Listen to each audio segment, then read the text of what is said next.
Good afternoon, it's Ted from the Devil's in the Detail. The Portofino's finished now. Just wanted to say a few words about what it's took to get the car back to this condition. And there's a couple of things that I probably couldn't have done, well, I definitely couldn't have done the job without. And the most important thing is firstly having enough lacquer on the car to be able to flat the car back enough to get the scratches out. And without your paint depth meter, you'd be really chancing your arm flatting any car really if you don't know what you've got to play with. So the most important tool for this job has been the paint depth meter. Now it's been flatted in 4 stages as I've explained during the videos, and I've used a mixture of wet and dry and Trizac wet to take it down to a finish where I could see whether I'd actually taken the scratches out enough to polish it. The problem is, I've explained before, as soon as you touch the flatting paper on the scratch disappears visually, and you have to flat down to a position to see whether you've actually flatted enough off to remove all the scratch. So by doing it in 4 stages and taking it to 6,000 grit, it leaves it with enough of a reflective shine to be able to see whether you've got the scratch out completely before you start polishing. Which gets me to the next most important for me, is the Menzerner range of polishes. I have got more of the range, but this is the range that I've used on this car. I've used the 1000 heavy cut Menzerner on the initial cutting of the flatting marks. Then I've used this, a mixture between the super heavy cut compound 300 and the heavy cut compound. I've used a mixture between them depending on, I suppose, how heavy the scratches are in that particular area, where I've had to really flat deeper. Let's talk a little bit more polishing out. For the medium cut polish, I've decided on using the medium cut 220 or 2200. This actually cuts and gets a good finish. Not that we finish off with it, but you could, in theory, although it will leave it a little bit cloudy under good scrutiny. And I always finish off with the 3800, and I haven't found a compound that leaves any better finish than this does. And I've been using Menzerner now for 10 years. Tried all the others over a period of time, but I always go back to this. And I find that whether I'm using a rotary or an orbital, they work just as well. Now on this car I've only used orbital. I would normally finish down with a rotary for the superfine, but I didn't on this job. And I've used the Rupes wool, Koshken wool and FlexiPads heavy cut microfibers, and then I've used the same makes in the finer finishing. Now with the 3800, I think I used the Chemical Guys black foam pad for the finishing, and the finish is exceptional, and I'm as pleased with any job I've ever done. Now the car isn't 100% perfect,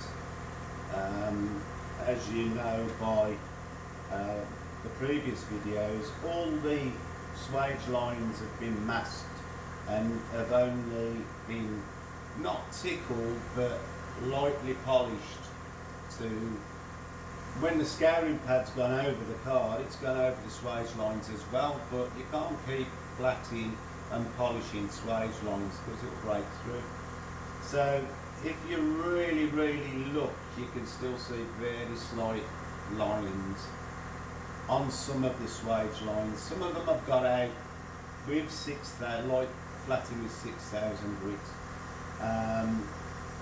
And probably 98% of the car is as perfect as you can get it, and 2%, you know, if you really scrutinised it and you knew what you was looking for, you'd probably see the little ticks on the swage lines. But I'm not going to compromise the whole job by trying to get a few ticks out of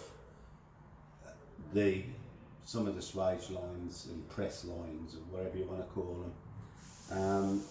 You know, you break through on one, it ruins the whole job, and it isn't worth chasing after that last 2% to ruin, you know, a really good job that outside in the natural light you're not going to see any of these marks. We only see them because that's our job. We know they're there. I know they're there because I've flatted every scratch out the car. Sometimes you have to know when to stop. This has been a very, I suppose, mentally tiring job, because, you know, whenever you got flatting paper on a vehicle, it's knowing when to stop, and you know, it's so easy to break through the lacquer if you're not concentrating, and it has took a lot of concentration. It's been 5 weeks, well, just under 5 weeks work.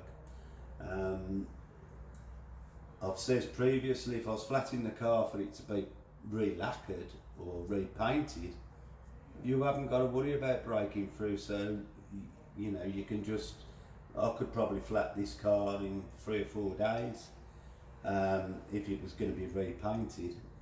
But we're not trying to do that. We're trying to be really fussy, really gentle, and ease all the scratches out. This has probably saved a £30,000 plus paint job, and you know, if you can't be happy with that, you're not going to be happy with anything. Personally, I think the car looks incredible, you know, and I'm sure people could come along and find these ticks and criticise, but if you'd have seen the car in the flesh when it arrived, you'd probably, you know, it's chalk and cheese. So I'm happy that I've got it to this stage, and like I say, you know, you need the tools to help you achieve this. Yes, there's experience involved, and I've done it for years, but you could tell by the way that I've done the protection, taping off the lines and that you can't take anything for granted, no matter how much experience you got. You know, I've tried it in the past and I've broke through, and it's an expensive lesson. So, you know, we try not to do that again. Also, you know, many of my customers are return customers, and they trust me and know that if there is an incident, that I will get it done, and they won't be able to tell any different when they get the car back. But you know, when you get a new customer who don't know you, they haven't had time to get to know you, you've just got to be careful and protect yourself as much as you can, which I did with this car. And if you've watched the series, you know how it's been done, and I've been fortunate enough to be able to make the car look incredible again. You know, if it had had less paint or less lacquer to work with, it wouldn't have been able to be done. So I just thought I'd show, you know, the tools, you know, used really. The paint meter is the main tool, you know, checking all the time. Every time I've flatted anywhere, it's been checked and checked. and it's paid off. All the checking all the time, you know, when you're doing it you think it's never going to come to an end, but when you end up with a car with this finish, you forget about all them worries that you've had for a few weeks. You know, you've got a product that you could be proud of, and I am proud of this job. It's probably been the hardest job I've ever had to try and recover, and I think it'll be a long time before I see another car that's damaged as badly. And so, I just wanted to say a few words for the final video, because I probably won't have to sit here and do this again for a while. So I hope you've enjoyed watching the journey of me and this car, and appreciate the amount of work that we put in to doing this sort of a job. And a lot of people think detailers are glorified valeters. Well, I can tell you now, that's not the case. We work hard at our art, to do these things, and people just see the befores and after. Normally they don't know how you've done it or what you've had to put into it to get it like that. All they see is the shiny car when they come and pick it up. And we're not valeters, we're detailers, and we're proud of being called detailers. So for everybody who's been watching, thank you very much, appreciate it. It's really appreciated. Those that have subscribed to the YouTube channel, really appreciate that. It helps us get noticed more than anything. It doesn't earn us any money. We're never going to have enough following to earn any money, but the more people that understand about detailing and what our industry does, the more likely we are to get more cars to do. It's not like running it down the road for a 10-minute valet at the side of the road. We do the job properly, and we try and make it durable so it lasts longer and the finish lasts longer. It's it's a totally different thing to valeting, and me personally don't want to be associated with the word valeting. So anyway, thank you very much for watching, and now I'll show you the finished car. So thank you very much. See you soon.